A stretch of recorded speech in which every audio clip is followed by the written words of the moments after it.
Hello everyone, welcome back to my channel ओज डहरिया अमंगशन fan fiction. जितने लोग भी मेरे चैनल पर नए आ रहे हैं उन सभी से रिक्वेस्ट किया, अगर आप लोग को मेरी नॉवेल्स पसंद आती हैं तो प्लीज़ मेरे चैनल को लाइक शेयर एंड सब्सक्राइब कर दीजिएगा और कमेंट करके बताइएगा कि ये नॉवेल आप सभी को कैसी लग रही है। तो चलिए ज़्यादा देरी ना करते हुए अपने नॉवल को शुरू करते हैं, जिसका नाम है the destroyer life of darkness, chapter 16, part 2, the mother of earth. एक महान व्यक्ति ने कहा है कि मनुष्य के द्वारा की गई हर एक चीज़, बोली गई हर एक चीज़, यहाँ तक कि सोची हर एक चीज़ भी इतिहास बन जाता है और इतिहास को कभी बदला नहीं जा सकता। इतिहास हमेशा खुद को दोहराता ज़रूर है। हम कितना भी उसे रोकने की कोशिश करें, बदलने की कोशिश करें, वो होगा ज़रूर।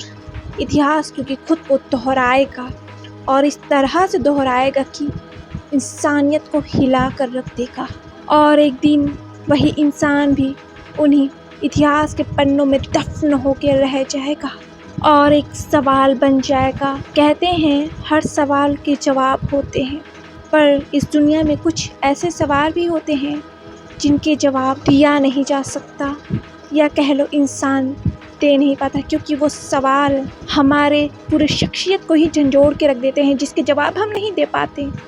अब देखना ये है कि जब विंग डिस्ट्रॉयर से सवाल करेगा तो डिस्ट्रॉयर क्या जवाब देंगे।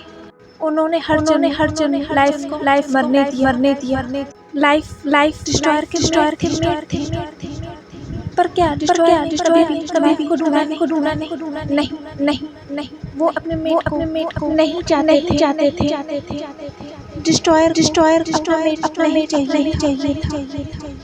वो नहीं चाहते किसी को अपनी कमजोरी बनाना। विंग अगर तुम गॉडेस लाइफ के जगह होते तो तुम क्या करते विंग? हाँ यस मैम विंग, बेटा क्या हुआ? तुम ठीक तो हो? हाँ देखो तुम कितना कांप रहे हो। क्या हुआ मुझे बताओ बेबी, सब ठीक है ना? मुझे डर लग रहा है। विंग ने कहा हाँ मॉम, सब ठीक है मॉम। ये कहते हुए विंग ने अपने सिर से पसीना पोंछा। जंक्षा ने कहा विंग कुछ हुआ है क्या? किसी ने तुमसे कुछ कहा है क्या? मुझे बताओ, मैं उसे छोड़ूंगा नहीं। विंग ने कहा गगा कुछ नहीं हुआ है, सब ठीक है। यानी ने कहा सब ठीक है। तो विंग जब से तुम न्यूसन के घर से आए हो तो ऐसा बिहेव क्यों कर रहे हो? तुम कहीं गुम लग रहे हो, खोए लग रहे हो। क्या कुछ हुआ है बीबी? मुझे बताओ, सीजे को बताओ। ये कहते हुए यानी जो डिनर टेबल पर बैठी थी वो अपनी जगह से उठ गई और वो विंग के पास गई। उसने विंग के दोनों फेस को पकड़कर कहा विंग बेबी मुझे बताओ क्या हुआ है? किसी ने तुमसे कुछ कहा? तुम परेशान लग रहे हो विंग, जब से आए हो न्यूसन के घर से। क्या हुआ बेबी मुझे बताओ। विंग ने कहा सीजे ऐसा कुछ नहीं है। यानी ने कहा प्रॉमिस, सच में ऐसा कुछ नहीं है? विंग ने कहा हाँ सीजे कुछ भी नहीं है, होता तो मैं आपको बता देता ना। यानी ने कहा ठीक है, कुछ होगा तो मुझे बता देना, प्रॉमिस करो मुझसे। विंग ने कहा प्रॉमिस सीजे, मैं आपको बता दूंगा। यानी ने कहा तो ठीक है, चलो अपने डिनर को ख़त्म करो। देखो तुमने अभी तक कुछ भी नहीं खाया है, चलो मैं ही तुम्हें खिला देती हूँ। विंग ने कहा उस स्पून को यानी के हाथ से लेते हुए नहीं सीजे मैं खा लूँगा, आप अपना डिनर करो, मैं सही हूँ, सच में प्रॉमिस मैं ठीक हूँ। यानी ने कहा ठीक है। ये कहने के बाद यानी अपने टेबल पर बैठ गई। मडमियू ने कहा विंग सब ठीक है ना? विंग ने कहा क्या होगा मॉम, कुछ भी नहीं हुआ है, सब ठीक है। ये कहते हुए विंग ने उस सूप को देखा जो उसके सामने था। विंग उस सूप को देख रहा था। विंग के माइंड में बहुत सारी बातें चल रही थी। उसके दिल में जैसे अजीब सा दर्द हो रहा था उस स्टोरी को सुनकर। पता नहीं क्यों, ये तो बस एक स्टोरी है ना जो मुझे सुनकर भूल जानी चाहिए, पर ये स्टोरी मेरे दिमाग से क्यों नहीं जा रही? मेरा दिल घबरा क्यों रहा है? मुझे सीने में अजीब सा दर्द क्यों हो रहा है? मुझे समझ में नहीं आ रहा।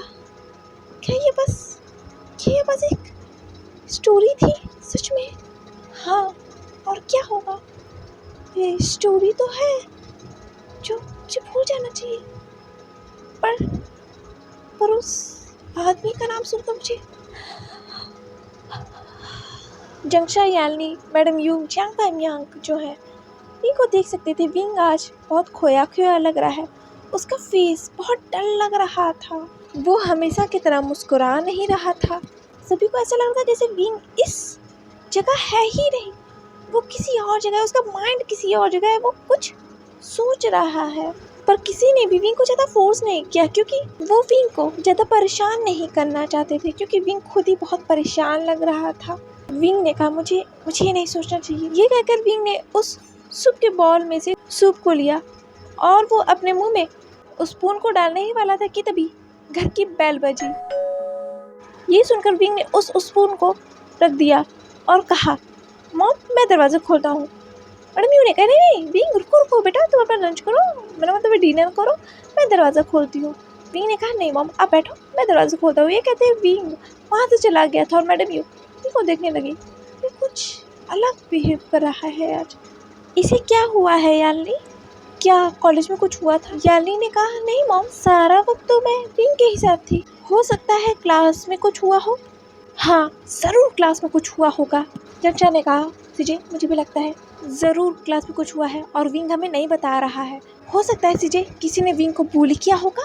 यालनी ने कहा कर मेरे भाई को किसी ने कुछ कहा होगा ना, उसे बुली किया होगा ना, ये कि मैं टांगे तोड़ दूंगी। चंचा ने कहा हाँ सीजे मैं अपना बेसबॉल लेके कल कॉलेज जाऊंगा।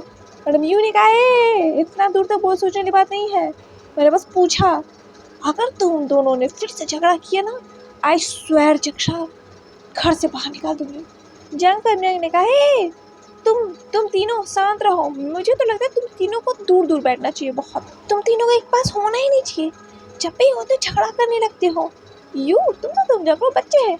मैडम यू ने कहा बच्चे ये कैसे बच्चे हैं, बात पर मारने पीटने की बात करते हैं, देखते नहीं तुम फैमियांग तुम्हारा वजह से ही ये दोनों बिगड़ते जा रहे हैं। जंग फैमियांग ने कहा मैंने क्या किया।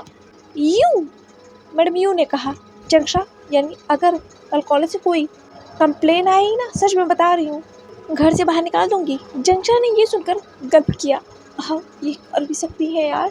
यालनी ने कहा सही बात है जंगशा। यालनी ने फिर इशारे में कहा कल हम जाके विंग की क्लास में पूछेंगे, ठीक है। जंगशा ने इशारे में कहा हाँ सीजे मैं अपना बेसबॉल लेके जाऊंगा कॉलेज। यालनी ने कहा ठीक है, मेरे हॉकी स्टिक्स भी ले लेना। जंगशा ने कहा ठीक है सीजे। जंगशा यालनी प्लानिंग कर रहे थे कि कल कॉलेज जाकर विंग के क्लास में जिन्होंने भी विंग को बुली किया होगा ना उसे पीट डालेंगे। और यहाँ विंग गया मेन डोर के पास और उसे उस डोर को खोला और कहा कौन। सामने वाले पर्सन ने विंग को देखते ही कहा हाय। विंग सामने वाले पर्सन को देख के शॉक, उसने कहा तुम यहाँ क्या कर रहे हो। उस सामने वाले पर्सन ने कहा क्यों नहीं आ सकता क्या। विंग ने कहा नहीं तुम नहीं आ सकते, तुम मेरा पीछा करते करते मेरे घर तक पहुँच गए। डॉन वांग जी निकलो मेरे घर से। वांग जी ने कहा अभी तो मैं घर में आया भी नहीं। विंग ने कहा आने की जरूरत भी नहीं है।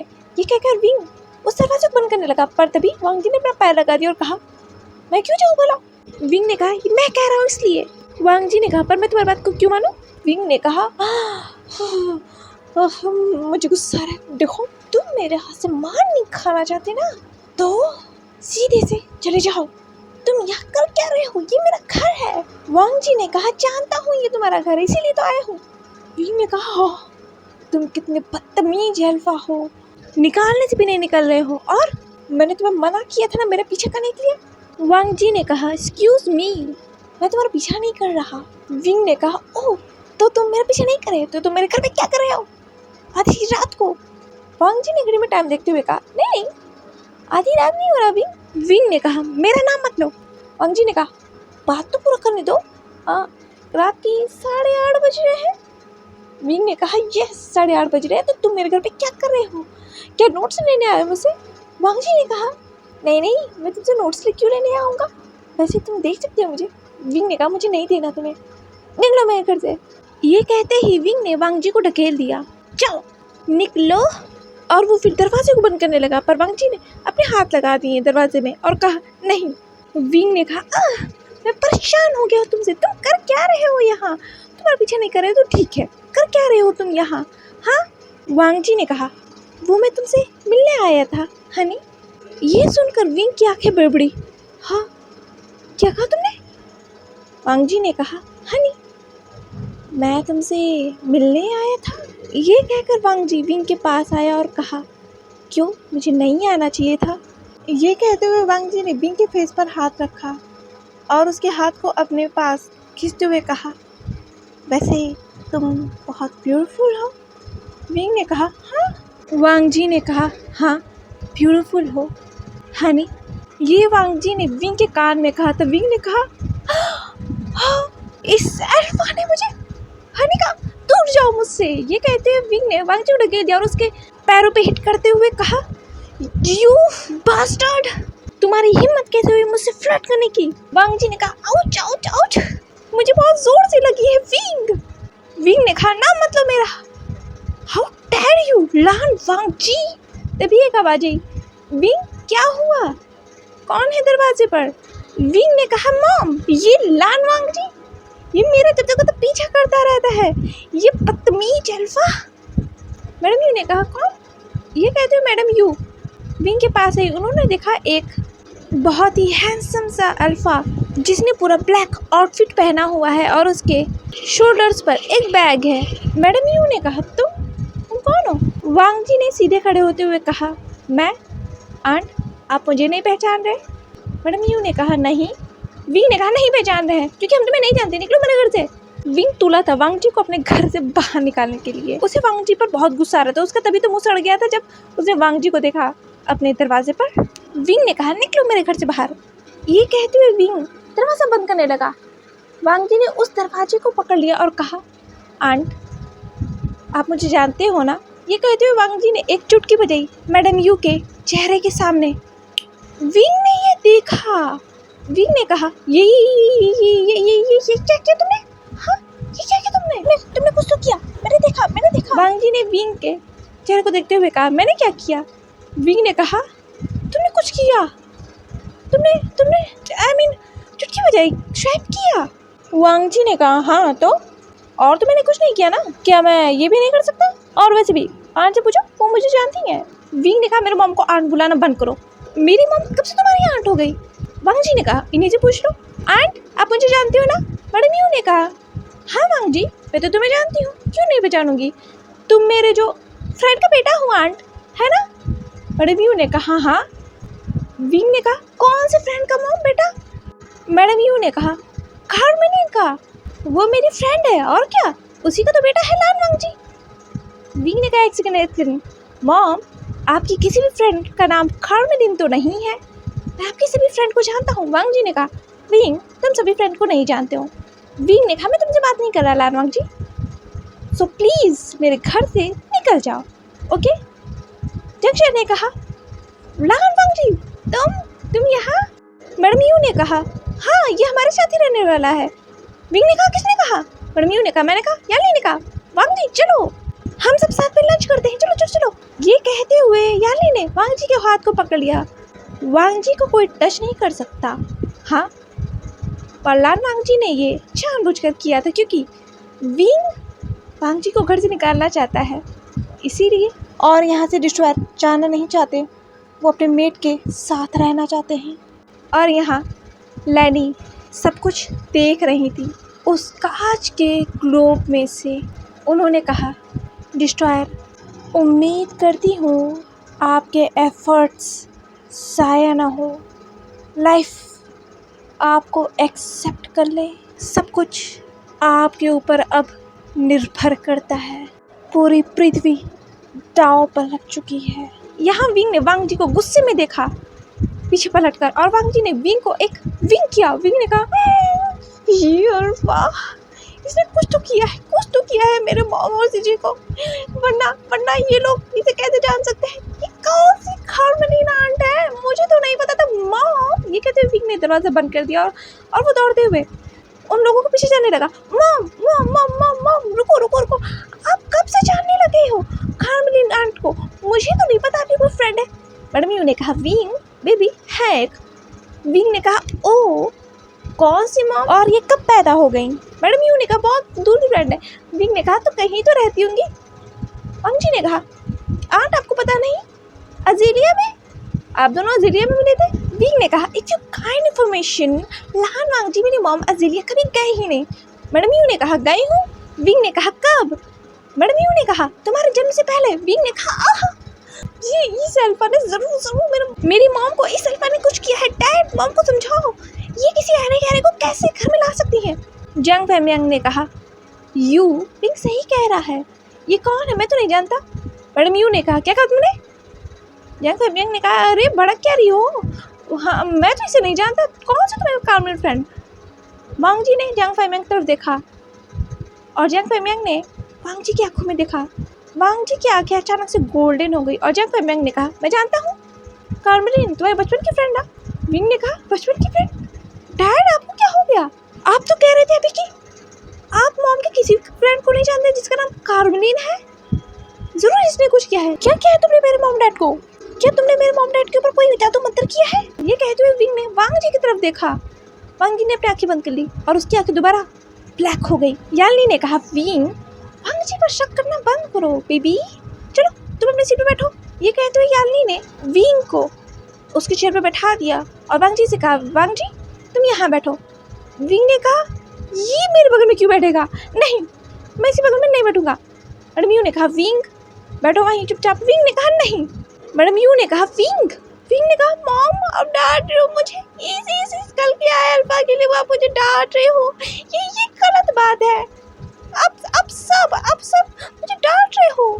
और ये कहाँ से आ गया ये अल्फा अचानक से? ये तो आज ही मेरे कॉलेज में आया था और फिर ये सीजे का फ्रेंड पता नहीं कैसे बन गया, और अब ये आपका आंट का फ्रेंड बन गया, I mean बेटा बन गया, कैसे?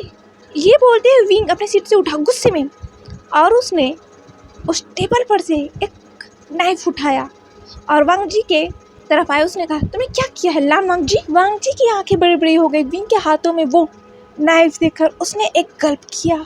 उसने कहा, विंग के इस एंग्री फेस को देखकर विंग का फेस पूरा रेड हो गया। तो गुस्से में वो बहुत ज़्यादा गुस्सा लग रहा था वांग जी के ऊपर। वांग जी उस नाइफ को विंग के हाथों में देख रहा था और उसने डरते हुए कहा, मेरा ओमेगा तो बहुत गुस्से में लग रहा है। यहाँ लानी जो उस ग्लोब से देख रही थी, उस अंधेरे कमरे में बैठकर उनके फेस पर एक बहुत बड़ी सी स्माइल आ गई और दूर कहीं एक बिल्डिंग पर खड़े होकर एक एंजल जिसके पंख वाइट और ब्लू में है, जो बहुत ज़्यादा ही खूबसूरत है, वो इस नज़ारे को होते हुए देख सकता है। उसने कहा, लाइफ गुस्सा भी हो सकती है। वांग जी ने कहा, विंग ने कहा, नाम मत लो मेरा। ये कहते हुए विंग ने वांग जी के चेयर पर हाथ रखा और वांग जी के पास झुकते हुए कहा, उस नाइफ को वांग जी के चिन पर रखकर, लान वांग जी, मैं जानता हूँ ये सारा किया धरा तुम्हारा ही है। तुमने ज़रूर मेरे मॉम डैड के ऊपर कुछ किया है, यहाँ तक कि मेरे सिटी के ऊपर भी। मैं जानता हूँ वो तुम्हें नहीं जानती, तुमने ज़रूर कुछ किया है। ये जान लो लान वांग जी, मैं तुम्हारा कोई भी बस यहाँ चलने नहीं दूंगा। मैं पता लगा के रहूँगा कि तुम कौन हो और मैं तुम्हें अपने घर से धक्के मार के बाहर नहीं निकलवा दिया ना मैंने, तो मेरा नाम भी विवुशान नहीं। ये कहते हुए विंग ने गुस्से में वांग जी के चेयर से अपने हाथ को हटा लिया और उस नाइफ को धड़ाम से उस टेबल पर रखा। वांग जी ने कहा, ये तो बहुत खतरनाक है। डिस्ट्रॉयर सच में डर गए थे, बहुत ज़्यादा ही डर गए थे। इतना डर गए थे कि उनके माथे पर पसीना आ गया था, उनकी हार्ट बीट तेज हो गई थी और यहाँ तक कि उन्होंने अपनी सांसें ही रोक ली थी, या कह लो अपने ओमेगा के इतने करीब आने पर उनकी सांसें रुक गई थी, क्योंकि वो अपने ओमेगा के इन खूबसूरत से सैंडलवुड और लेवेंडर के फेरोमोन्स को इनहेल कर सकते थे, जो उन्हें बेकाबू करने के लिए काफ़ी थे, या कह लो लान वांग जी के अल्फा को बेकाबू करने के लिए काफ़ी थे। वांग जी की आंखें गोल्डन हो गई थीं और वो बस विंग की तरफ ही देख रहा था, जो अपने रूम में जा रहा था स्टेयर से होता हुआ, बहुत गुस्से में। वांग जी के अल्फा ने कहा, मेट, आई वांट यू। वांग जी, हाँ? ये कहते हुए वांग जी ने यानी की तरफ पलटा और कहा, हाँ जीजी। यानी ने कहा, तुम डिनर करो, वो ठीक हो जाएगा, मैं उसे डिनर खिला दूंगी, तुम टेंशन मत लो। वांग जी ने कहा। जी सीजे, ये वांग जी ने अपने कोल्ड फेस के साथ कहा था। वांग जी के फेशियल एक्सप्रेशन पल पल बदलते थे। वो बस विंग के सामने ही इतना सॉफ्ट था, विंग के सामने ही इतना जॉली नेचर था उसका, वरना तो उसका फेस हमेशा कोल्ड ही रहता है, हमेशा की तरह। रात हो चुकी थी और विंग अपना डिनर कर चुका था और वो अपने बेड पर लेटा हुआ था।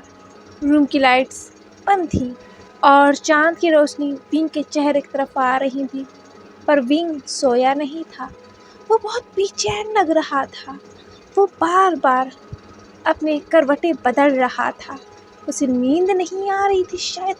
वो बहुत परेशान लग रहा था। उसके दिमाग में एक ही चीज़ दौड़ रहा था, डिस्ट्रॉयर अपने मेट को नहीं चाहिए, उन्हें नहीं चाहिए परमेंट। उन्होंने हर जन्म में अपने मेट को मन्नत दिया। मैं बार बार ये क्यों सोच रहा हूँ, निकल जाओ मेरे दिमाग से। मैंने जब से इस कहानी को सुना है मुझे अजीब सा क्यों लग रहा है, जैसे जैसे जैसे ये मेरे साथ हुआ है। इसका कनेक्शन मेरे साथ है। ये मुझसे जुड़ा हुआ है। मेरे सीने में दर्द क्यों हो रहा है? क्या मैं मरने वाला हूँ? मुझे तो सही लग रहा है, मेरी हार्ट बीट इतनी तेज है। नहीं विंग, तुम ये सब क्या सोच रहे हो? तुम क्यों मरने लगे बना? और इस कहानी का तुम्हारे साथ कनेक्शन क्यों? हाँ, बिल्कुल भी नहीं विंग, मुझे लगता है तुम पागल हो रहे हो, तुम्हें सो जाना चाहिए। ये कहते हुए विंग ने वापस से अपने करवटें बदली और वो सोने की कोशिश करने लगा। उसने अपनी आंखें बंद कर ली थी और फिर धीरे धीरे उसे नींद आने लगी और फिर वो गहरी नींद में चला गया। एक पर्सन जो उस कमरे में अंधेरे कोने में खड़ा हुआ था, वो उस अंधेरे कोने से निकला जब विंग सो गया था। उसकी आंखें लग चुकी थी। वो पर्सन धीरे धीरे विंग के पास आया और उसने विंग के चेहरे को उस चांद की रोशनी में देखा जो बहुत ही खूबसूरत था। उस पर्सन ने कहा, जानता हूँ तुम मुझे कभी माफ़ नहीं करोगे। जब तुम्हें पता चलेगा हीलिंग पैट्रियार्क तुम हो, मेरे मेट तुम हो। I am sorry my love, मुझे नहीं पता था तुम मेरे मेट हो। गलती की है मैंने। नहीं, मैंने तो गुनाह किया है ना, मैंने अपने मेट को मरने दिया। I am sorry my love, I am sorry. ये कहते हुए वांग जी की आंखों से एक बूंद आंसू गिर गए और उसी समय आसमान गरजने लगा और बारिश धीरे धीरे होने लगी। I am sorry my love. क्या तुम मुझे कभी माफ़ कर पाओगे? क्या तुम मुझे माफ़ करोगे? क्या तुम मुझे एक चांस दोगे मेरे प्यार साबित करने का? क्या मुझे चांस दोगे? ये कहते हुए वांग जी ने विंग के फेस पर अपने उस ठंडे हाथ को रखा और उसके फेस पर अपने हाथों फिराते हुए कहा, क्या तुम मुझे माफ़ करोगी? I love you wing, I love you मेरे मेट। मैं तुमसे बहुत प्यार करता हूँ, सह नहीं पाऊँगा। अगर तुमने मुझे माफ़ नहीं किया तो नहीं सह पाऊँगा। वांग जी ने ये कहा और उसकी आंखों से एक और बूंद आंसू गिर गए और आसमान में बिजली और भी तेज कड़कने लगी थी। बादल गरज रहे थे और वांग जी ने विंग के उस खूबसूरत से फेस को देखा जो बहुत मासूम लग रहा था पर उतना ही खूबसूरत, और उसकी आंखें बंद थी, वो सो रहा था। वांग जी ने कहा, तुम बहुत खूबसूरत हो विंग। जैसे ही वांग जी ने ये कहा, वांग जी की आइज़ गोल्डन हो गई और उसने कहा, मेट। वांग जी ने ये कहा और फिर वो विंग की तरफ झुकने लगा और उसने विंग के नेक से उसके फेरोमोन्स को इनहेल करते हुए कहा, ये फेरोमोन्स बहुत खूबसूरत है मेट। जितनी खूबसूरत तुम हो उससे कहीं ज़्यादा खूबसूरत ये फेरोमोन्स है मेट, जो मुझे बेकाबू कर रहे हैं तुम्हारे लिए। वांग जी ने जैसे ही ये कहा तभी एक आवाज़ आई, दूर हटो मुझसे। वांग जी के अल्फा के कान में जैसे ही ये आवाज़ गई, वांग जी के अल्फा ने पलट कर विंग के चेहरे की तरफ देखा जिसकी आंखें बंद थी, पर तभी विंग ने अपनी आंखें खोली और वांग जी ने देखा विंग की आंखें सिल्वर ग्रे हैं और उसके माथे पर एक लाल कलर की संरचना उभरने लगी थी जो बहुत खूबसूरत थी। विंग के आँखों के बगल में भी वो डिज़ाइन धीरे धीरे उभरने लगी थी जो लाल रंग की थी। विंग उस वक्त बहुत खूबसूरत लग रहा था, जितनी ही खूबसूरत उसकी आँखें उतनी ही खूबसूरत उसके वो लाल रंग के डिज़ाइन थे जो उसके आँखों पर और माथे पर उभर रहे थे, जो विंग को और भी ज़्यादा खूबसूरत बना रहे थे। विंग जितना ही खूबसूरत लग रहा था, पर हाँ उसका चेहरा ही उतना ही ज़्यादा कोल्ड था, समझ में नहीं आ रहा था ये मौसम के करवट लेने का नतीजा है या विंग के अंदर उस नफ़रत का नतीजा है जो उसके आँखों में दिख रहा था। वांग जी के अल्फा ये देखकर बहुत ज़्यादा खुश हो गया था। वो विंग के नेक के पास से उठा और उसने अपने दूसरे हाथ को विंग के नेक में डाला और उसे अपनी तरफ उठाते हुए कहा। विंग लगातार वांग जी के आंखों में देख रहा था और वांग जी भी विंग के आंखों में देख रहा था अपने गोल्डन आइज से। वांग जी के अल्फा ने कहा मेट। विंग के ओमेगा ने कहा दूर हटो मुझसे, कहा मैंने, मुझसे दूर हटो। ये कहते हुए विंग ने वांग जी को खुद से अलग कर दिया। वांग जी उस बेड पर गिर गया था और उसने पलटकर विंग की तरफ देखा जो उसके सामने गुस्से में खड़ा था। वांग जी के अल्फा इस मूव के लिए तैयार नहीं था, इसी वजह से वो गिर गया था। वांग जी के अल्फा ने कहा अपने गोल्डन आइज से विंग को देखते हुए मेट। विंग के ओमेगा ने गुस्से में अपने सिल्वरिश आइज से देखते हुए कहा मैं तुम्हारा मेट नहीं हूँ। वांग जी ने कहा विंग की तरफ आते हुए।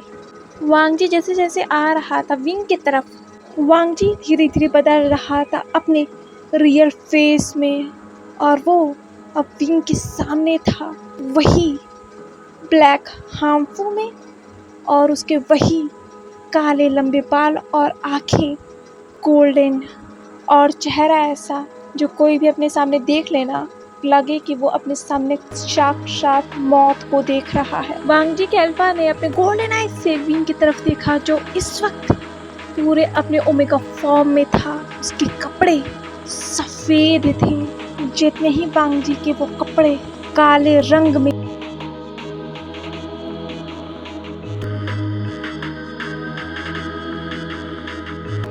दूध में भिगोया गया हो और उसी सफ़ेद रंग के हार्मफुल को विंग ने पहना हुआ था, जिसमें विंग बहुत ही ज़्यादा खूबसूरत लग रहा था। उसके बाल काले रेशम की तरह लग रहे थे और वो बाल उसके घुटनों तक थे। माथे पर वही लाल रंग की संरचना और आँखें सिल्वरिश ग्रे, पर चेहरा बिल्कुल कोल्ड जो वांग जी को देख रहा था अपनी नफ़रत भरी नजरों से। वांग जी ने विंग के आंखों में आंखें डालकर कहा विंग की तरफ आते हुए ओमेगा तुम मेरे मेट हो। विंग ने कहा तब कहाँ थे तुम जब मैं मर रहा था। ऐसे ही वांग जी ने सुना, उसके कदम वहीं थम कर रह गए। उसके दिल में बहुत तेज दर्द हुआ। वांग जी ने विंग के सामने झुकते हुए कहा माफ़ कर दो ओमेगा, मैं तुम्हारे सामने झुकने के लिए भी तैयार हूँ इस गलती के लिए। विंग ने अपने उन सिल्वरिश ग्रे आइज़ को वांग जी की तरफ किया और कहा कुछ गलतियों की माफ़ी नहीं होती। डिस्ट्रॉयर निकल जाओ यहाँ से, मैं तुम्हारा चेहरा नहीं देखना चाहता, चले जाओ इस घर से। वांग जी जो अपने घुटनों पर बैठा हुआ था, उसने अपनी नज़रें उठाकर अपने गोल्डन आइज से विंग की तरफ देखा और कहा नहीं। विंग ने कहा नहीं जा सकते तो ठीक है, मैं यहाँ से चला जाऊँगा और अगर तुमने मेरा फिर भी पीछा किया तो मैं अपनी जान ले लूँगा। वांग जी ने विंग की आंखों में इतनी नफरत देखी थी अपने लिए कि उसका ओमेगा अपनी जान लेने के लिए तैयार है, लेकिन उसे देखने के लिए नहीं। वांग जी ने अपने घुटनों से उठते हुए कहा, इतनी नफरत करते हो मुझसे? विंग ने कहा, बहुत नफरत करता हूँ, इतनी नफरत करता हूँ कि जितनी तुम सोच भी नहीं सकते, डिस्ट्रॉयर। वांग जी के अल्फा ने कहा, तुम मुझे देखना नहीं चाहते और उसके लिए तुम अपनी जान लेने के लिए भी तैयार हो, और तुम्हें ये पता है ना, इंसानों के तुम मदर हो। विंग ने कहा, तुम्हें कब से फिक्र होने लगी इंसानों की और मेरी? हाँ डिस्ट्रॉयर, जैसा होता हुआ आया है वैसा होने दो, खत्म हो जाने दो इंसानों को, और साथ ही मुझे भी। मुझे नहीं चाहिए तुम अपने लाइफ में। अगर ये मेरी लाइफ आखिरी है तो इस लाइफ में मैं मरना पसंद करूँगा, पर तुम्हें एक्सेप्ट करना नहीं। मैं जानता हूँ तुम यहाँ क्यों आए। वांग जी ने विंग के पास बढ़ते हुए कहा, क्यों आया हूँ विंग? विंग ने कहा, मैं विंग नहीं, मैं उसका ओमेगा हूँ, ये भूलना मत डिस्ट्रॉयर। वांग जी ने कहा, दोनों तो एक ही हैं, तुम उसी के अक्ष हो। विवुशान, विंग, यिलिंग पैट्रियार्क, विवुशान, तीनों ही एक हैं। विंग ने कहा, तो मुझे यिलिंग पैट्रियार्क बनने पे मजबूर मत करो डिस्ट्रॉयर, और ये अपने प्यार का झूठा नाटक करना बंद करो, चले जाओ यहाँ से डिस्ट्रॉयर। समझ गए? मैं तुम्हें कभी भी माफ़ नहीं करूँगा। वांग जी के अल्फा ने विंग के हाथ को पकड़ा और उसे अपने करीब खींचते हुए कहा, तो तुम जानते हो मैं तुमसे प्यार करता हूँ, क्या तुम्हें ये महसूस हुआ मेरे ओमेगा? ये वांग जी ने विंग के फेस पर हाथ रखते हुए कहा था। विंग ने अपनी आंखें बंद कर ली। विंग ने कहा, मुझे हाथ मत लगाओ। वांग जी ने कहा, क्यों? मेरे तुम्हें हाथ लगाने से फ़र्क पड़ता है? विंग ने अपनी आंखें खोलते हुए कहा, नहीं, मुझे कोई फ़र्क नहीं पड़ता।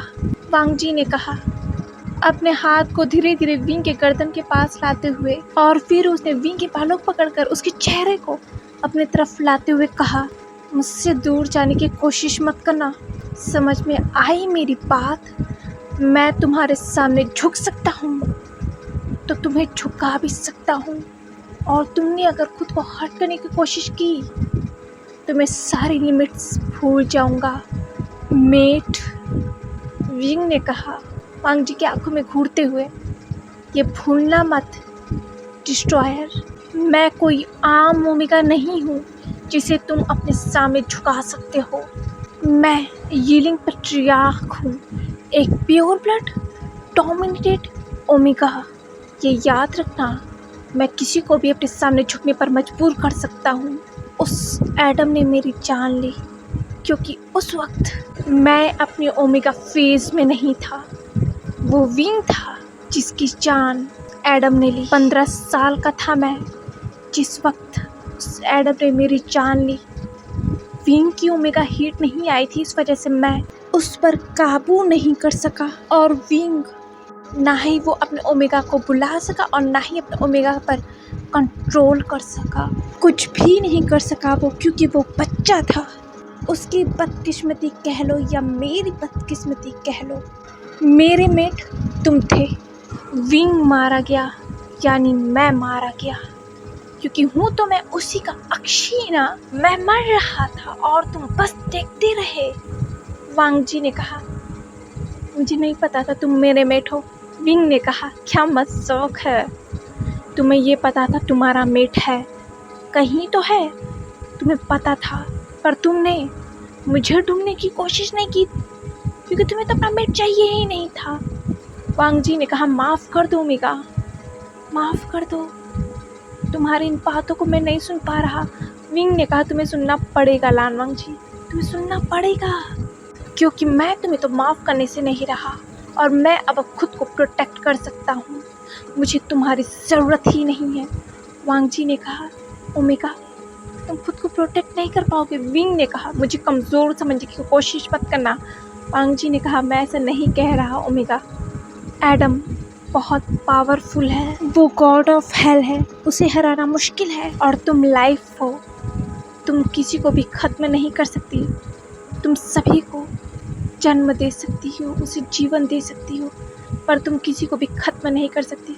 विंग ने कहा, वांग जी की आंखों में आंखें डालकर, ठीक है, मैं किसी को ख़त्म नहीं कर सकता ना, तो मैं खुद को ही ख़त्म कर लूँगा, ये तो मैं कर सकता हूँ। वांग जी ने विंग के बालों पर अपनी तरफ लाते हुए कहा, क्या कहा तुमने? एक और बार कहना। विंग ने कहा, मैंने कहा। वांग जी ने कहा, शट अप, अगर तुमने एक और बार ये लफ्ज़ निकाला तो मैं तुम्हें इजाज़त नहीं देता। विंग ने कहा, मुझे तुम्हारी इजाज़त की ज़रूरत भी नहीं है। ये ब्रेसलेट मुझे प्रोटेक्ट करते हुए आया है ना।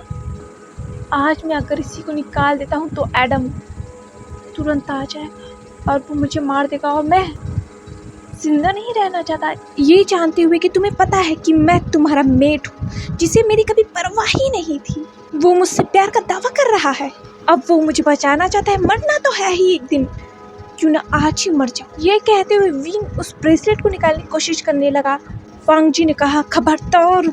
ये कहते हुए वांग जी ने विंग के हाथ को पकड़ा और उसे पीछे मोड़ दिया और कहा, हिम्मत भी मत करना इस ब्रेसलेट को निकालने की, वरना मैं अपनी सारी हद भूल जाऊंगा, समझ गए ना। मैं कहीं जाऊंगा इस घर से, ना ही मैं तुम्हें जाने दूंगा। इंसानों का क्या ओमेगा, इंसानों का क्या? विंग ने कुछ नहीं कहा, वो कुछ नहीं कर सकता। हाँ, ये सच है, विंग का ओमेगा वांग जी को एक्सेप्ट नहीं करना चाहता, पर वो इस बात को भी ठुकरा नहीं सकता कि विंग मदर ऑफ अर्थ है। वो इस बात को कैसे नकारेगा, और वो कभी नहीं चाहेगा कि इंसान उसकी वजह से खतरे में आए। वांग जी ने कहा, कोई शब्द नहीं ना। विंग ने कहा, मुझसे खेलना बंद करो डिस्ट्रॉयर, और मुझे छोड़ो तुम। वांग जी ने कहा, नहीं। ये कहते हुए वांग जी ने विंग को अपनी तरफ और भी कस दिया और उसके कमर में अपने हाथों को डालकर उसे और भी अपनी तरफ कर लिया। विंग ने कहा, हाउ डेयर यू डिस्ट्रॉयर। वांग जी ने कहा, डिस्ट्रॉयर नहीं, लान वांग जी, और तुम्हारे लिए लैंसन, कहो मुझे। विंग ने कहा, मैं ये कभी भी मैं नहीं पुकारूंगा। तुम मेरे लिए औरों की तरह ही डिस्ट्रॉयर हो, गॉड ऑफ डिस्ट्रॉयर हो। तुम कभी भी मेरे लिए मेरे मेट नहीं रहोगे, तुम हमेशा से मेरे लिए भी डिस्ट्रॉयर ही रहोगे। मुझे कुछ नहीं फ़र्क पड़ता तुम्हारे एग्जिस्टेंस से। वांग जी ने कहा, तो तुम क्यों चाहते हो मैं यहाँ से चला जाऊँ? विंग ने कहा, क्योंकि मैं चाहता हूँ। वांग जी ने कहा, ये क्यों नहीं कहते कि तुम्हें मेरे यहाँ रहने से फ़र्क पड़ता है? ये कहते हुए वांग जी ने विंग के नेक में अपने फेस को ले गया और उसके फेरोमोन्स को इनहेल करते हुए कहा, तुम्हारे फेरोमोन्स बहुत खूबसूरत हैं। ये कहते हुए वांग जी ने विंग के कानों में एक ठंडी सांस छोड़ी। विंग ने अपनी आंखें बंद कर ली और कहा, मुझे कुछ फ़र्क नहीं पड़ता। विंग ने ये कहा तो ज़रूर, पर उसे फ़र्क पड़ रहा था। वांग जी देख सकता था, विंग के हाथ कस चुके थे अपने कपड़ों पर, उसकी बॉडी नम पड़ रही थी, धीरे धीरे हार्ट बीट तेज हो गई थी।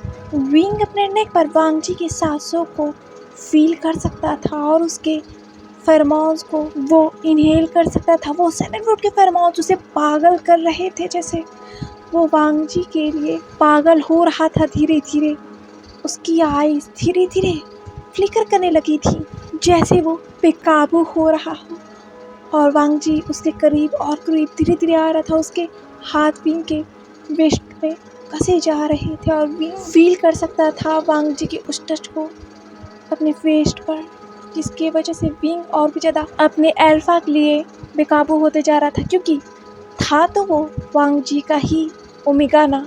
फ़र्क पड़ता है वांग जी के एग्जिस्टेंस से, उसके इतने करीब आने से।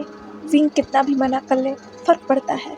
वांग जी ने कहा, क्या सच में कोई फ़र्क नहीं पड़ता? विंग ने कहा, नहीं। वांग जी ने कहा, अच्छा, तो तुम्हें कुछ भी फ़र्क नहीं पड़ता? ये कहते हुए वांग जी ने धीरे धीरे अपने फेरोमोन्स रिलीज़ करने शुरू किया। विंग ने कहा, अपने फेरोमोन्स अपने फेरोमोन्स रिलीज़ करना बंद करो डिस्ट्रॉयर। विंग के ओमेगा की आवाज़ लड़खड़ा रही थी। वांग जी ने कहा, साबित करो, तुम्हें कुछ फ़र्क नहीं पड़ता, साबित करो मुझे ओमेगा। ये कहते हुए वांग जी ने फिर से विंग के कानों में अपनी ठंडी सांस छोड़ी और उसके बालों को एक तरफ कर दिया और उसके कानों में कहा, साबित करो ओमेगा, मुझे साबित करो कि तुम्हें कोई फ़र्क नहीं पड़ता मेरे यहाँ रहने पर, तुम्हारे करीब आने पर, साबित करो। वांग जी ने जैसे ही विंग के ये कानों में फिर से कहा, विंग की बॉडी लूज हो गई और वो वांग जी के बाहों में ही गिर गया। वांग जी के अल्फा ने कहा, विंग विंग। वांग जी के अल्फा ने विंग के फेस को देखा तो विंग की आंखें बंद थीं। ये देखकर वांग जी के अल्फा ने विंग के फेस पर हाथ रखा और कहा, तुम मुझे माफ़ नहीं करना चाहते ना? जानता हूँ तुम मुझे माफ़ नहीं करना चाहते, पर मैं क्या करूँ? मैं तुम्हारे पास रहना चाहता हूँ। जितनी ही नफ़रत करते हो ना तुम मुझसे, उतना ही प्यार करता हूँ तुमसे। पागल हो गया हूँ तुम्हारे लिए और तुम्हारी ये नफ़रत में झेल नहीं पा रहा। मैं जानता हूँ तुम खुद पर कंट्रोल नहीं कर पाए, इसी वजह से तुमने खुद को ब्लॉक कर दिया।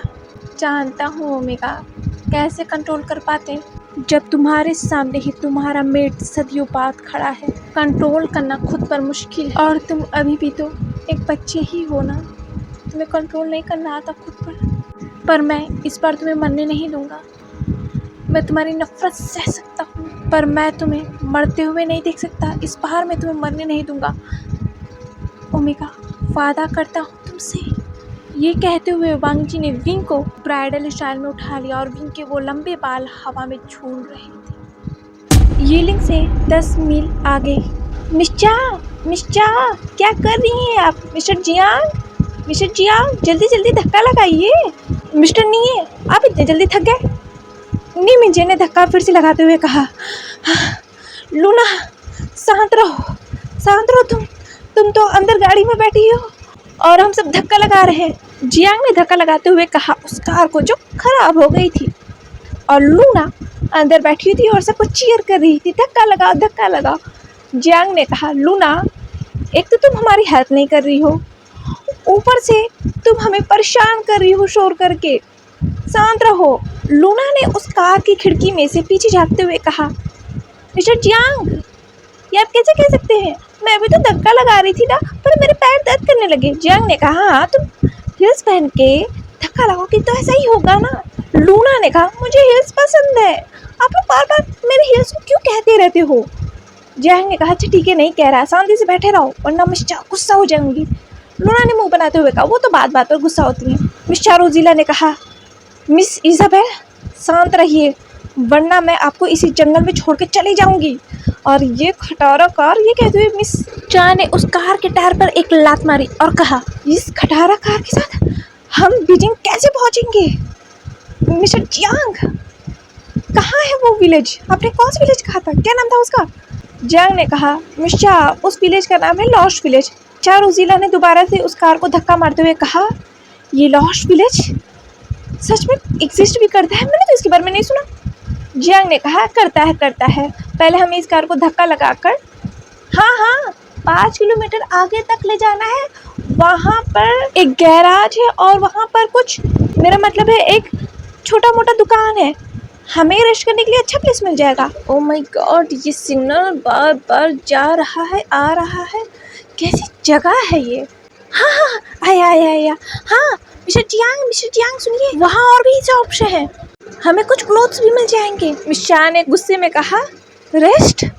एक तो हमारे पास वक्त नहीं है और इस लड़की को रेस्ट करना है। लूना ने गुस्से में पीछे देखते हुए कहा उस कार की खिड़की से। मिस शाह मैंने सुन लिया। मिस शाह ने कहा, तो सुन लो। लूना ने कहा, ये तो कितनी नकचढ़ी है, मैंने इनके बारे में सब कुछ सही सुना था। मिस शाह ने कहा, ये मैंने सुन लिया। जियांग ने कहा, मिस शाह प्लीज़ उसे छोड़ दीजिए, वो बच्ची है। मिस शाह ने कहा, इसी वजह से ये मुझसे बची हुई, वरना इसको मैं पहले निकालती। मिस्टर नीये ने कहा, वो मेरे डिपार्टमेंट की, आप इसे निकाल भी नहीं सकती। मिस शाह ने कहा, बकवास बंद करो, धक्का लगाओ जल्दी। कुछ घंटों की कड़ी मेहनत के बाद मिस चारोजिला, नी मिंजे और जियांग एक एक करके लाइन से बैठे हुए थे एक शॉप की सीढ़ियों पर। मिस चारोजिला ने कहा, ये लड़की कहाँ गई? अब इसे हमें ढूंढना ना पड़ जाए। जियांग ने कहा, मिस चा शांत हो जाइए, वो अपने लिए कुछ ज़रूरी सामान लेने गई है इसी शॉप के अंदर। मिस चा ने कहा, मुझे तो लगता है ये लड़की पिकनिक मनाने आई है। तभी लूना ने आते हुए कहा, ओहो हो, मज़ा आ गया, मज़ा आ गया। इस शॉप का वॉशरूम कितना अच्छा है। माना कि मुझे बहुत ज़्यादा खर्च करना पड़ा, लेकिन मज़ा आ गया नहा के। मेरे बाल भी कितने अच्छे महक रहे हैं। लूना ने अपने बालों को सूंघते हुए कहा, हो, धुले हुए बाल कितने अच्छे लगते हैं, जैस्मिन की खुशबू आ रही है। इस शॉप का तो शैम्पू बहुत अच्छा था। मिस्टर जियांग, ये कहते हुए लूना जियांग की तरफ आई। उसने कहा, मिस्टर जियांग, ये सब आप पकड़ेंगे, मैं अभी आती हूँ 2-3 बोतल इस जैस्मिन के शैम्पू को लेकर। मिस्टर जियांग, क्या आप भी लेंगे? जियांग ने उन शॉपिंग बैग्स को लेते हुए कहा, नहीं, लूना, तुमने कुछ ज़्यादा ही शॉपिंग कर ली। ये तो कुछ ज़्यादा ही हो गई। नहीं, मुझे कुछ नहीं चाहिए, पर मैं इसे संभालूँ कैसे? जियांग के हाथों में लूना ने इतने सारे शॉपिंग बैग्स दे दिए थे कि जियांग उस शॉपिंग बैग्स को संभाल नहीं पा रहा था। और ये देखकर मिस चा गुस्सा हो गई थी। उन्होंने कहा, मिस इज़ाबेल, लूना ने कहा, एक सेकेंड, मैं बस शैम्पू को लेकर आती हूँ, उसके बाद आप मुझे डांटिएगा, ठीक है? ये शैम्पू बहुत अच्छा है, क्या पी लेंगे? मिस चा के घूरते हुए आंखों को देखकर लूना ने कहा, अच्छा आप नहीं लेंगी, मत लीजिए ना, आप गुस्सा क्यों करिए, पता है। ये कहते हुए लूना वहाँ से भाग गई। लूना को वहाँ से भागते हुए गुस्से में मिस चा देख रही थी। और फिर उन्होंने जियांग को देखा जो उन शॉपिंग बैग्स को संभाल नहीं पा रहा था। मिस चा ने कहा, दो मुझे इसे, पता नहीं क्या क्या ले रखा है, संभाल तो पा नहीं रहे हो, देखो क्या क्या इसने लिया। मिस चा उन बैग्स को देखने लगी। फिर से इसने हील्स लिए हैं। हाँ, ये लड़की मुझसे एक दिन मरेगी। मिस्टर जियांग, क्या कार रिपेयर हुआ? जियांग ने कहा, नहीं मिस चा, अभी तक नहीं। मिस चा ने कहा, मैं परेशान हो गई हूँ। लूना ने आते हुए कहा, मुझे मिल गई, मुझे शैम्पू मिल गई। मिस्टर जियांग, मेरे बैग्स को दीजिए। नहीं, आप भी पकड़े रहिए, ये लो बस मुझे दीजिए। लूना अपने बैग में उन शैम्पूज़ की बोतल को रखने लगी। कितनी अच्छी शैम्पू, हालांकि मैं ऐसे वैसे शैम्पूज़ को यूज़ नहीं करती, बट ये बहुत अच्छे हैं, इसके फ्रेगरेंस कितने अच्छे हैं। मिस चा ने कहा, मिस इज़ाबेल, आपको नहीं लगता कि आप कुछ ज़्यादा ही शॉपिंग करके आ गई? हम यहाँ पिकनिक पे नहीं आए हैं, रिमेंबर?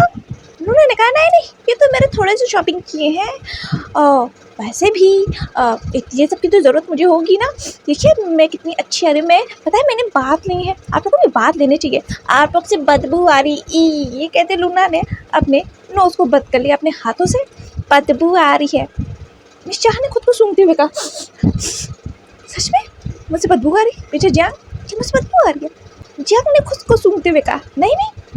मिंजी ने कहा, मुझे तो नहीं बदबू आ रही है। लूना ने कहा, मुझे आ रही है बदबू, गंदी बदबू, ऐसा लगा कोई सड़ा हुआ चूहा मर गया। तीनों ने घूर कर लूना को देखा और कहा, आपने क्या कहा? लूना ने कहा, कुछ नहीं, मैं तो बस ऐसे ही मजाक कर रही थी, जोक था ये। मिंजी ने कहा, मिस इज़ाबेल, आपको जोक ऐसे नहीं करने चाहिए जिसमें आपकी जान को खतरा हो।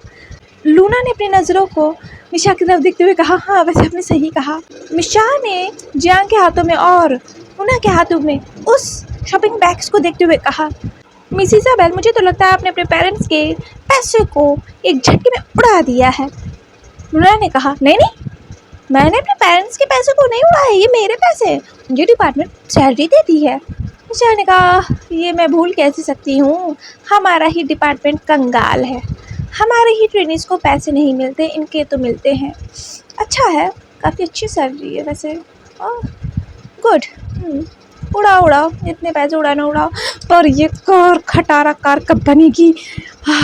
मेरा पेशेंस जवाब दे रहा है। मिस्टर जियांग, कॉल करिए उस मैकेनिक को, कहाँ है वो अब तक, कार बनी कि नहीं बनी? जियांग ने कहा, 10 मिनट और। मिस्टर ने कहा, 10 मिनट में अभी हम कहाँ से कहाँ पहुँच जाते? ये कार कितनी बार और ख़राब होगी?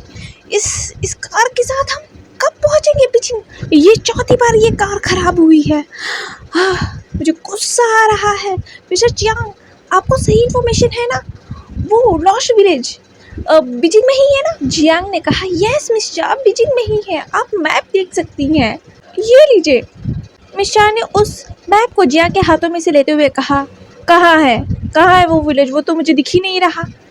जियांग ने कहा अपने हाथों से पॉइंट करते हुए, यहाँ, ये जो रेड डॉट है ना, वही है लॉस्ट विलेज। लूना ने कहा, कहाँ? मुझे तो नहीं दिख रहा। मिस्टर ने कहा, लो इसे भी नहीं दिख रहा। निमिंजी ने कहा, यहाँ। मिस्टर ने कहा, ये तो इस मैप पे दिख भी नहीं रहा है, पता नहीं कौन सा विलेज है। बस हम पहुंच जाए और हमें कोई क्लू कम से कम मिल जाए लाइफ तक पहुंचने का। तभी मिशा का फ़ोन रिंग किया। मिशा ने कहा ओ माय गॉड, एक तो ये फ़ोन। हेलो, सामने वाले पर्सन ने कहा मिशा आप मेरे ऊपर चिल्ला रही हैं। मिशा ने फ़ोन को देखते हुए कहा चीफ। हेलो चीफ, क्यों फ़ोन किया है आपने? उस हेडक्वार्टर की चीफ ने जिसने स्टार्टिंग में जियांग को कॉल किया था, ये वही चीफ है जिसने मिस्टर रोजीला को कॉल किया है। ये मिस्टर रोजीला से हमेशा चिढ़ा हुआ रहता है। उस हेडक्वार्टर के चीफ ने कहा उस फ़ोन को देखते हुए, ये एक तो ये औरत मुझे पसंद नहीं, पता नहीं क्या समझती है खुद को, मैं इसका चीफ हूँ। फिर उसने कहा हेलो मिस्टर, अपना गुस्सा ना अपने जेब में रखिए। आपका गुस्सा जो आपके नाक पे चढ़ा हुआ था ना, एक दंगा करवा देंगे आपके कारनामे प्रेसिडेंट तक पहुँचे हैं। मिस्टर ने कहा तो ये सुनकर उस चीफ ने अपने हाथों की मुट्ठियाँ बना ली और कहा और ये औरत, हाँ कंट्रोल कंट्रोल, तुम्हें कंट्रोल करना होगा। मिस्टर अपना गुस्सा कंट्रोल कीजिए, मैंने कहा प्रेसिडेंट तक किया गया है।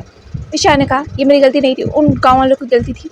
उस हेडक्वार्टर के चीफ ने कहा मिस्टर हर बार तो आप बच के नहीं निकल सकती, आपको जवाब देना पड़ेगा इस बार, समझ लीजिए हाई ऑफिशियल बैठ जाएंगे आपके ऊपर।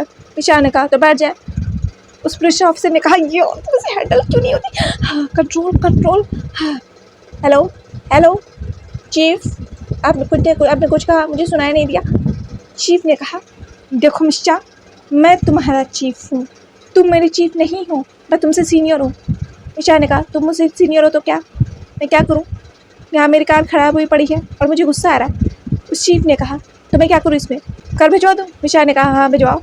उस चीफ ने कहा डिपार्टमेंट के पास इतना पैसा नहीं है। मिस्टर ने कहा ये तो मैं सुनना चाहती थी, मैं जानती हूँ डिपार्टमेंट हमारा कंगाल है, कभी डिपार्टमेंट के पास पैसा ही नहीं रहता। उस चीफ ने कहा आप मेरे सामने मेरे डिपार्टमेंट को कंगाल कह रही हैं। मिस्टर ने कहा हाँ कहा तो क्या कर लोगे, निकाल दोगे? कैसे निकाल दो, मैं फिर भी इस केस में घुसी रहूँगी, हाई ऑफिसर तक जाऊँगी मैं। उस चीफ ने कहा देखो मेरी माँ, मुझे इतना आर्ग्यूमेंट करना पसंद नहीं, मिस्टर जियांग को कॉल दो। मिस्टर ने कहा नहीं दूंगी, जो भी बात तुम्हें कहनी मुझसे कहो, वो मेरे अंडर काम कर रहा है और मैं उससे सीनियर हूँ। उस पुलिस ऑफिसर ने कहा मिस्टर मैं तुमसे सीनियर हूँ तो तुम मुझसे बात कर रही हो तो तुम उसे कॉल क्यों नहीं दे सकती हो? मिस्टर ने कहा मेरा मन नहीं है। उस ऑफिसर ने गुस्सा के फ़ोन काट दिया और कहा मुझसे मुझसे ये औरत बर्दाश्त नहीं होती, मैं किस मनहूस घड़ी में इस डिपार्टमेंट का हेड बना, मुझे गुस्सा आ रहा है। उस ऑफिस के सभी ऑफिसर्स ने उस चीफ की तरफ देखते हुए कहा अच्छा तो लगता है मिस्टर का इनसे फिर से बात हुआ है, तभी ये इतने गुस्से में है, लगता है आज किसी को ये फायर करके मारेंगे। भड़ास जो निकालनी है अपनी, मिस्टर पर तो इनका बस चलता नहीं, दूसरे पे निकालेंगे अब। मिस्टर ने कहा hello hello hello chief. Mister ने देखा उस चीफ ने फ़ोन ही काट दिया था। मिस्टर ने कहा यार ये चीफ हमारा बेवकूफ़ है क्या, इन्हें फ़ोन क्यों काट दिया, मुझे और बातें करनी थी।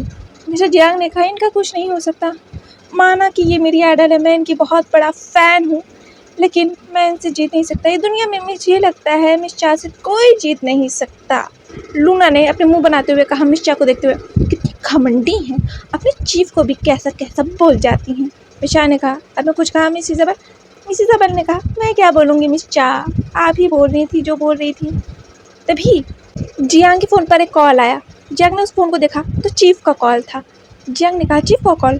मिस्टर ने जियांग को देखते हुए कहा अच्छा तो इस चीफ ने मिस्टर जियांग को अब फ़ोन किया है, तो लाइफ यहाँ पर है, आखिरकार हमने लाइफ को ढूंढ ही लिया। कमीला ने एडम के पास आते हुए कहा गॉड, पर आपको कैसे पता चला लाइफ यहीं है?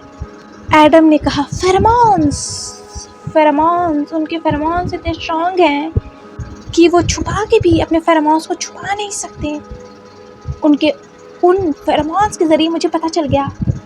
कमीला ने कहा पर गॉड, लाइफ के फेरोमोन्स तो एक ही बार आपने इनहेल किए थे ना, मेरा मतलब है एक ही बार आपने महसूस किए थे ना, तो आपने कैसे पता लगा लिया कि वो यहीं हैं, हम सही जगह आए हैं? एडम ने कमीला की तरफ देखते हुए कहा वो लाइफ के फेरोमोन्स हैं, इसीलिए उनके फेड होते हुए फेरोमोन्स मैं इनहेल कर सकता हूँ, इतने स्ट्रॉन्ग है कि जल्दी उनके फेरोमोन्स फेड नहीं होते। हर उस जगह जहाँ से लाइफ होके गुजरी थी, हर उस जगह से मैं महसूस कर सकता हूँ लाइफ के फेरोमोन्स को। गॉड्स कितना भी छुपा लें, लॉर्ड्स कितना भी छुपा लें लाइफ के फेरोमोन्स को, पर वो रह ही जाएंगे। ये कहते हुए एडम पीछे पलट गया और उसने अपने नज़रों को उस आर्मी के तरफ किया जो आर्मी उसमें खड़ी की थी। इस आर्मी को देखकर एडम ने स्मिक किया। उसने कहा, डिस्ट्रॉयर, कैसे बचाओगे अपने मेट को मेरे लोगों से? ये कहते हुए एडम ने कहा, उन लोगों से ढूंढो, लाइफ को ढूंढो जिसके भी फेरोमोन्स रोज और लेवेंडर के हों, उन्हें पकड़कर मेरे सामने लेकर आओ। अगर वो पर्सन लाइफ नहीं हुआ तो उसे मार दो, जिंदा रखने की ज़रूरत नहीं है, वो हमारे ही काम आएगा, हमारे आर्मी का हिस्सा बनेगा। पर लाइफ को ढूंढो, फैल जाओ पूरे गुस्सों में, किसी को नहीं छोड़ना, जो भी सामने आए मार दो, जो भी रुकने की कोशिश करे, एक पर्सन को भी छोड़ना मत, मार देना जो भी रुकने की कोशिश करे, फैल जाओ गुस्सों में, ये मेरा ऑर्डर है। जैसे ही एडम ने ये कहा, एक एक करके सभी उस आर्मी के मेंबर्स गायब होने लगे ब्लैक फॉग बनकर, और बारिश हो रही थी। उस बारिश में भीगता हुआ एडम को देखा जा सकता था कि वो अपने बदले के लिए कितना बेकाबू हो रहा है। उसे अपना बदला चाहिए। कमीला ने कहा, गॉड, हम बदला लेकर रहेंगे हमारे गॉडेस का। पर वो प्योर सोल्स, उनका क्या? भविष्यवाणी हुई थी कि प्योर सोल्स आएंगे हमें रोकने के लिए। एडम ने कहा, pure souls? What the fuck, वो ह्यूमंस हैं और ह्यूमंस हमसे नहीं लड़ सकते हैं ना, वो हमसे नहीं लड़ सकते, उन्हें मरना ही होगा हमारे हाथों, मेरे हाथों। ह्यूमंस क्या कर पाएंगे हमारे आगे? अगर वो हमारे सामने आए, उन्होंने हमें रोकने की कोशिश की, तो वो हमारे आर्मी का हिस्सा बन जाएंगे और कुछ भी नहीं, और फिर वो लड़ेंगे हमारे साथ डिस्ट्रॉयर के सामने।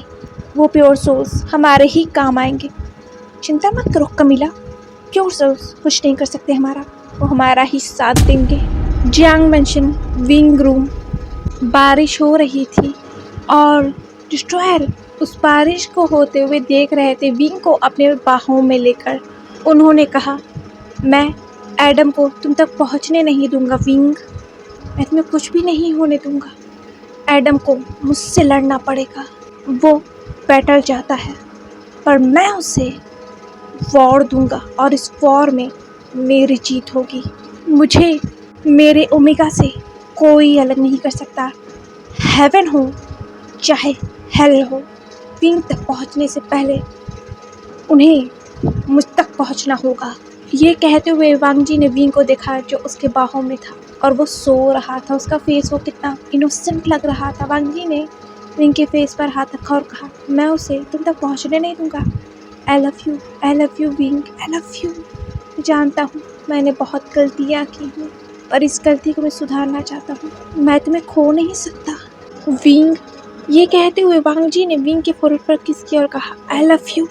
विंग के कमरे के जस्ट ऊपर रूफ पर एक एंजल खड़ा हुआ था। उसने कहा, आप अपनी गलती को सुधारना चाहते हैं डिस्ट्रॉयर, पर आपने इतनी बड़ी गलती की है कि उस गलती को सुधारा नहीं जा सकता और आप ही की वजह से लाइफ की ज़िंदगी दांव पर लग चुकी है।